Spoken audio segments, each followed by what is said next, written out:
ದಿನಾಂಕ 15/6/2025ರಂದು ಅಖಿಲ ಕರ್ನಾಟಕ ರಾಜ್ಯ ಕಿಸಾನ್ ಜಾಗೃತಿ ಸಂಘ ಆಶ್ರಯದಲ್ಲಿ ಶ್ರೀ ಸಂತೋಷ್ ಹೆಗಡೆಯವರ ಜನ್ಮದಿನದ ಅಂಗವಾಗಿ ಬೆಂಗಳೂರಿನ ಭಾರತ ಸ್ಕೌಟ್ಸ್ ಮತ್ತು ಗೈಡ್ಸ್ ಸಭಾಂಗಣದಲ್ಲಿ ನಗರದ ಸಮಾಜ ಸೇವಕರಾದ ಟಿ ಆಂಜನೇಯ ನಿವೃತ್ತ ಮ್ಯಾನೇಜರ್ ಇವರಿಗೆ ಅತ್ಯುತ್ತಮ ಸಮಾಜ ಸೇವೆ ರಾಜ್ಯ ಪ್ರಶಸ್ತಿ ನೀಡಿ ಶ್ರೀ ಸಂತೋಷ್ ಹೆಗಡೆಯವರು ಸನ್ಮಾನಿಸಿದರು.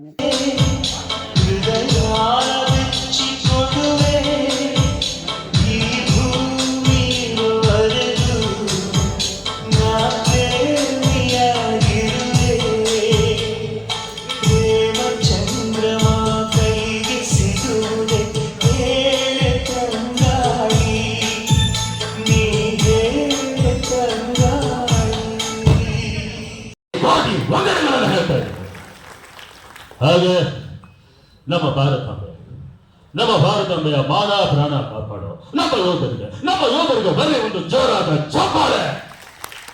ಹಾಗೆ ನಮ್ಮ ದೇಶದ ಬೆನ್ನೆಲುಬಾಗಿರುವಂತ ನಮ್ಮ ರೈತರಿಗೆ ಬರೀ ಒಂದು ಜೋರಾದ ಚಪ್ಪಾಳೆ.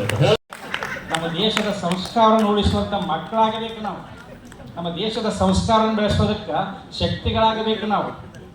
ನಾವು ರೈತರು ಇವತ್ತು ಇಷ್ಟೆಲ್ಲ ಮಂದಿ ಬಂದು ಭಾಷಣ ಮಾಡಿದ್ರಿ. ಎಲ್ಲರೂ ನಾವು ರೈತನ ಮಕ್ಕಳ ಅಂದ್ರಿ. ಒಬ್ಬರ ನಾನು ರೈತ ಅದೀನಿ ಅಂತ ಎದಿ ತಗೊಂಡು ಹೇಳಿದ್ರಿ.